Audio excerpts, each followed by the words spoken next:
Esse é uma cápsula e nós vamos falar agora sobre a judicialização da questão do IOF, né? Vocês sabem, o governo Lula fez um decreto para aumentar o IOF, o Congresso foi lá e votou e derrubou esse decreto do Lula. É prerrogativa do Congresso, sim, derrubar decretos do governo. Há um entendimento que ele só pode fazer isso quando o decreto for ilegal, mas isso é mentira. É prerrogativa do Congresso derrubar decretos do governo. Isso não é não está invadindo a competência do Executivo de forma nenhuma. Mas mesmo que você considere a questão de precisar ter um defeito nesse decreto, o defeito é aquele que eu já falei no primeiro vídeo que eu fiz sobre esse aumento do IOF. O IOF é um imposto regulatório, ele não é um imposto para arrecadar. O governo Lula abertamente pediu aumento de tarifa para arrecadar mais, para cobrir o gasto do governo. Isso tem uma distinção fundamental entre os impostos lá na Constituição Federal, é justamente a proteção para que o governo não siga aumentando imposto loucamente quando quer, precisa ter aprovação do Congresso. É para isso que o Congresso serve. Então o Congresso começou, esse negócio de ter Congresso, né, começou lá com o rei João, lá na Inglaterra, justamente que queria aumentar imposto o tempo todo, aí inventaram o negócio de Congresso, que só pode ter aumento de imposto se aprovar no Congresso primeiro, para sossegar um pouco o rei. E aí, exatamente, você tem aumento de imposto para arrecadar mais, tem que passar pelo Congresso. O IOF só depende de um decreto do Lula porque, em tese, é um imposto regulatório. Mas o Lula não estava usando ele como regulatório, estava usando ele como arrecadatório, né? Enfim, mas essa ação, inclusive, já tinha sido proposta pelo PSOL. Vocês lembram, a gente falou na semana passada que já caiu com o Gilmar Mendes devolveu, caiu para o Alexandre de Moraes. Então está com o Alexandre de Moraes essa ação, ele que vai decidir sobre isso, né? E o que a gente vai avaliar nesse vídeo aqui são duas coisas. Primeira coisa, qual que é a chance do STF ir para um lado ou para o outro? Como eu falei para vocês, a gente está aqui num divisor de águas do Brasil, tá? E, sinceramente, se o STF for para o lado errado, for para o lado do Lula, eu temo muito pelo futuro do Brasil. Se for para o outro lado, menos mal, né? Assim, a gente está na merda, vamos continuar na merda até 2027, mas as coisas tendem a se ajeitar por aqui, com todos os defeitos, com todos os problemas, elas tendem a caminhar no sentido correto, né?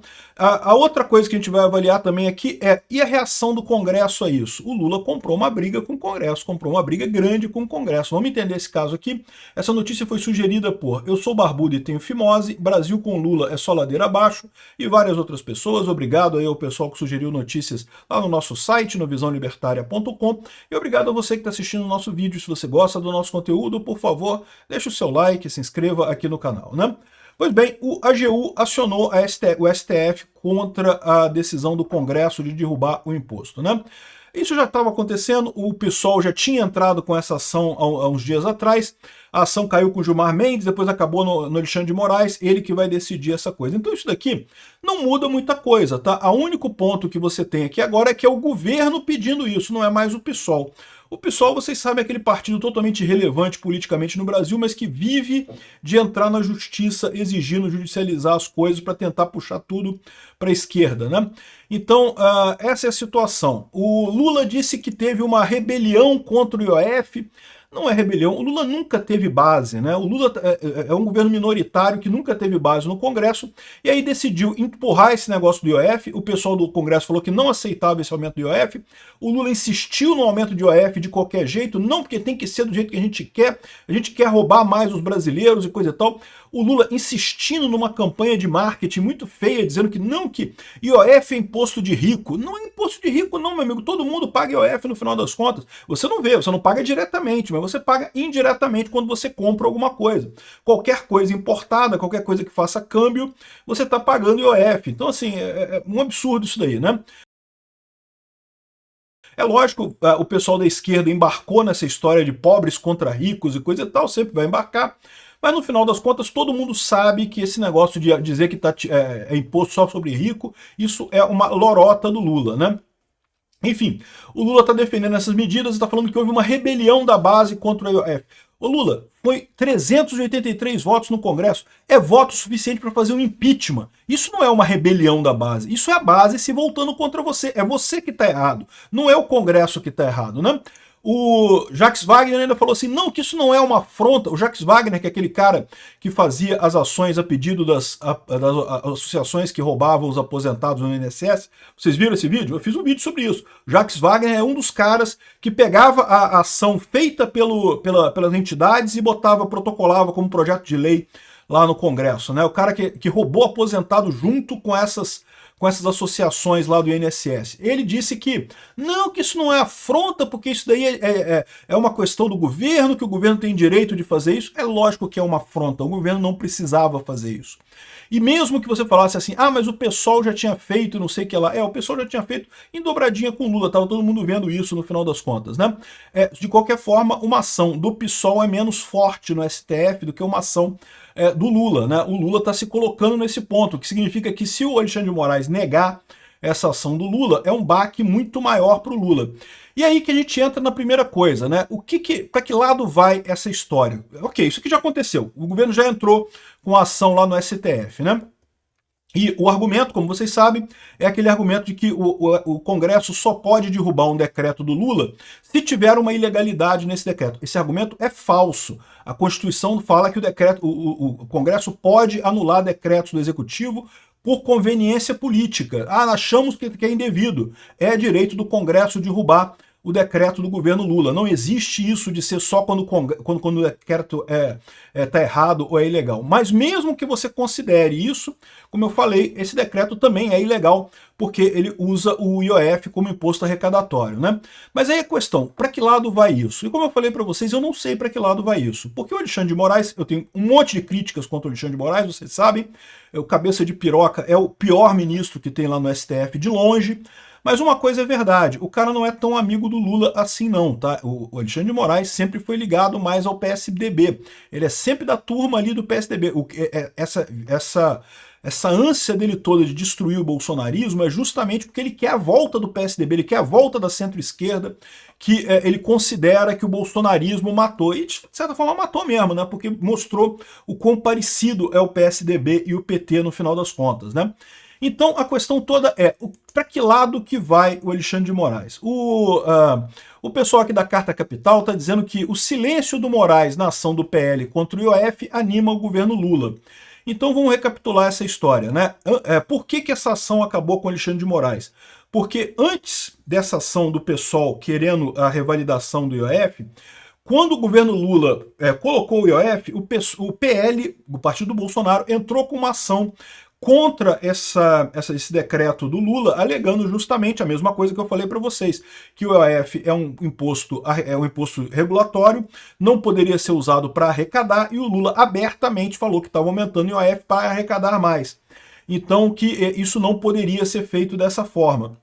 Essa ação do PL, então, já estava circulando lá no STF, e quando entrou a ação do PSOL e foi distribuída para o Gilmar Mendes, o que eles alegaram é que, bom, como já tinha essa ação do PL com o Alexandre de Moraes, então o Alexandre de Moraes é o prevento nessa história, ele queria avaliar esse tipo de coisa, né? E aí a ação passou para ele. Aí o que o Lula está falando aqui? Como essa ação do PL, o Alexandre de Moraes não fez nada, não decidiu nada sobre ela, então o Lula está animado que no final o Alexandre de Moraes vai dar uma decisão favorável para o governo. Só que ele está esquecendo de uma coisa. No caso da ação do PL, a inatividade do Alexandre de Moraes meio que pode se dever a um monte de coisas. Primeiro, ele está fazendo todo o processo contra o Bolsonaro, né? Toda essa ação maluca aí entre aspas, censura do pessoal. E além disso, enquanto ele não faz nada lá, a ação está valendo. Agora é o contrário. Agora, o Congresso já derrubou o IOF. Neste momento, não tem imposto maior no IOF. O Congresso derrubou o IOF, não tem mais IOF. Pode ser que o Alexandre de Moraes decida suspender a decisão do Congresso liminarmente até a decisão? Pode ser. Mas até aqui a gente não tem nada disso daqui. Nesse momento, se o Alexandre de Moraes sentar em cima desse processo, não fizer nenhuma coisa nem para um lado nem para o outro, o que vai acontecer é que o governo Lula vai se ferrar, porque vai passar um tempo mais sem arrecadar esse dinheiro, né? E quando o governo Lula começa a não arrecadar o dinheiro, ele vai ter que fazer os cortes nas despesas, o que é uma coisa positiva. Então, assim, eu não sei se esse silêncio do Alexandre de Moraes ajuda tanto o Lula quanto o pessoal está achando que vai ajudar, né? O Infomoney perguntou para juristas sobre a possibilidade do STF derrubar a decisão do Congresso. E do ponto de vista jurídico, uma falou aqui que não, que a professor de direito tributário Fernando Zilvetti disse que a competência do STF, não sei o que lá. Aqui, ó. A competência do STF é analisar a disputa entre poderes, o que está errado, tá? O STF tem que analisar a constitucionalidade, não é disputa entre poderes, não. Disputa entre poderes, os freios e contrapesos se aplicam. Nenhum poder tem poder sobre os outros, né? O STF é mais um poder, está no mesmo nível do Congresso e do governo Lula. Ele só pode avaliar a constitucionalidade. Então esse cara aqui é esquerdista, você pode saber. E aí ele está dizendo aqui, ó, que das últimas vezes que o Supremo julgou questões como essa foi favorável ao Executivo. Olha, as últimas vezes faz muito tempo, tá? Porque a última vez que um Congresso tinha derrubado um decreto do Lula foi em 92, então não tem nada a ver essa resposta dele aqui. O outro advogado que eles procuraram aqui, o Hugo Funaro, disse que não, olha só, obviamente qualquer decisão do Supremo vai desagradar um poder, ou legislativo ou executivo. E segundo ele, existe um dispositivo que fala que a alteração de alíquotas deve ter em vista os objetivos da política monetária e fiscal.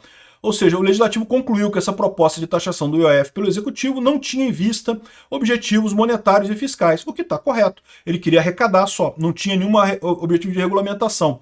Então, ou seja, e olha só, e de novo, eu estou falando para vocês, a prerrogativa do Congresso de derrubar medidas do presidente Lula. Não é só quando a medida é ilegal, não, é prerrogativa deles derrubar.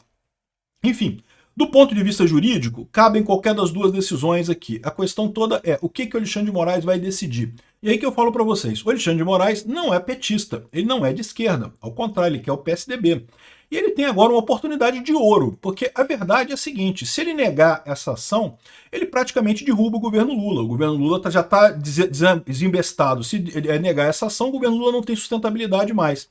Ele pode negociar qualquer coisa com Lula nesse momento, né? E ele pode matar dois coelhos com uma cajadada só nesse momento. Ele pode matar Lula e pode matar Bolsonaro. Como é que seria isso? Ele pode tomar uma decisão de forma que o Lula não tenha alternativa e tenha que renunciar ao governo e assumir o Alckmin. Veja, o Alckmin seria muito melhor para o Brasil do que o Lula. Eu já falei para vocês, não gosto do Alckmin não, é um idiota completo, socialista completo. Mas a verdade é que o Alckmin é menos pior do que o Lula. O Alckmin não tem toda essa gana, toda essa intromissão socialista que tem no mundo. Então, se ele bota o Alckmin agora, se ele toma uma decisão contra o Lula, ele ajuda muito o Alckmin. E, ao mesmo tempo, se o Alckmin assume, a eleição do Bolsonaro fica mais complicada ano que vem. A gente tem feito várias simulações de eleição aqui, considerando sempre contra Lula. Porque o Lula, em tese, é o presidente atual e vai concorrer à reeleição, a esquerda não tem outro nome que não seja Lula, mas contra o Alckmin, se o Alckmin entrar agora e fizer um bom governo daqui até o final do mandato, cortar as coisas corretas, der uma saneada na máquina pública, a situação fica mais complicada para o Bolsonaro, tá? Assim, eu não quero isso não, mas é o fato. Então o que eu estou dizendo para vocês é que o Alexandre de Moraes agora tem uma arma que ele pode usar para atingir os objetivos tanto de um lado quanto do outro. Como que ele vai usar essa arma? Eu não sei. O que eu quero dizer é que não parece uma coisa tão tranquila, tão fácil garantir que ele vai ser favorável ao governo Lula neste momento. Mas vamos aguardar, vamos ver a decisão que ele vai tomar, né? Outra coisa que o pessoal está falando aqui é que os ministros alertam que uma decisão agora pode acirrar os ânimos, né? Então eles estão querendo que o Alexandre de Moraes sente em cima dessa decisão, se não decida agora. E aí é o que eu falo para vocês, quanto mais tempo ele demorar, mais inefetiva vai ser essa decisão, porque o Lula não vai conseguir arrecadar o que ele precisa para tampar o buraco que ele criou nas despesas do governo. Então esse é um ponto aqui. Vamos ver qual vai ser a decisão do STF. Como eu falei para vocês, vai ser uma decisão divisor de águas na política brasileira. A gente vai para o socialismo tipo venezuelano, se o Alexandre de Moraes der razão ao Lula e anular o Congresso. E veja, e a partir daí, depois que foi nesse passo, né? Ele pode começar a decidir que o Congresso está julgando errado as coisas, ele pode dizer que tem um movimento golpista no Congresso, ele pode dizer que o PL é um partido golpista, né? Já tem gente do PL lá no inquérito do, entre aspas, golpe dele lá, ele pode, não, o PL é um partido golpista, então eu vou anular todos os deputados e senadores do PL. Eu não acho que ele tenha coragem de fazer isso, eu não acho que ele tenha capacidade de fazer isso, não acho que ele tenha força política para fazer isso. Mas, em tese, ele pode fazer uma coisa desse tipo, ou seja, a gente caminharia em direção à Venezuela nessa situação. Por outro lado, se ele nega isso, a gente está voltando para o caminho democrático. Estamos bem? Não. Ainda vai ter a decisão lá do golpe, que infelizmente o mais provável é que ele condene todo mundo mesmo, e no final das contas não sabemos para onde é que vai isso daí, né? Mas de qualquer forma, mesmo que seja o pior caso, que seja a condenação do Bolsonaro, se ele decidir pelo não, o Lula vai estar enrascado com esse governo dele. O mais certo é a gente retornar à normalidade democrática aí ao longo dos próximos 4 anos, né? Bom, além disso tem um outro aspecto, que é o aspecto do Congresso, né? O Congresso não ficou satisfeito com isso. O líder da oposição na Câmara reage à judicialização do IOF pelo governo e disse aqui que vai tomar medidas, né? Que vão haver medidas aqui, ó. Não falou ainda exatamente o que é, mas falou que o pessoal do Congresso está estudando o que vai acontecer. Aqui, ó, o Zucco disse aqui, ó, que é o cara, tá? A mesma pessoa, tá? Esse aqui é o líder da oposição, é o Zucco, né? E ele falou que o Congresso saberá reagir à altura a isso. Ou seja, o Congresso, é lógico, vai partir para cima do governo Lula, né? O que ele pode fazer imediatamente? Eu não sei ainda, eles não falaram ainda quais serão as medidas que o Congresso vai tomar. Mas uma delas é talvez escolher o Nicolas Ferreira como relator da CPI do INSS. Isso complicaria a situação do Lula. O Nicolas teria um papel de destaque na CPI do INSS e isso certamente colocaria o Lula numa posição muito complicada em termos políticos, né? E, finalmente, o governo pode derrubar também a urgência, o projeto que revisa benefícios fiscais. Essa votação talvez aconteça hoje, tá? Eu não estou dando resultado ainda, no momento que eu estou gravando esse vídeo ainda não saiu essa votação, mas pode acontecer a qualquer momento. Ou seja, esse aqui são duas coisas que o Congresso pode fazer, ainda pode fazer mais coisa. O Lula vai ter uma vida muito complicada daqui para frente. E a verdade é que o governo está esperando o recesso, está esperando bater o gongo. Sabe aquele lutador que está todo destruído lá no ringue, não aguenta mais nada? Ai, toca o gongo, por favor! Dia 18 de julho, começa o recesso de meio de ano, são 2 semanas de recesso. Aí o Lula tem expectativa de ter um descansozinho dessa briga com o Congresso, mas até dia 18 de julho dá para rolar muita coisa no Congresso ainda, hein? E eu fico me perguntando, pô, não dá pra gente fazer uma manifestação pró-impeachment do Lula, não, cara? Porque isso seria uma coisa tão boa, ajudaria tanto o Brasil o impeachment do Lula. Eu sei que prejudicaria o Bolsonaro também, e nesse ponto seria ruim, com certeza, porque ajudaria o Alckmin, né, no final das contas. Mas, poxa, com esse governo no nível que tá, seria tão bom se tivesse um protestozinho que seja pequenininho pedindo impeachment, porque, putz grila. Obrigado por assistir o vídeo até o final. Além de curtir, compartilhar e se inscrever no canal, considere se tornar patrocinador com valores a partir de R$ 1,99. Clique no botão Seja Membro abaixo para saber as condições e vantagens de patrocinar o canal. Mais informações sobre o nosso projeto, visite nossos sites indicados na tela.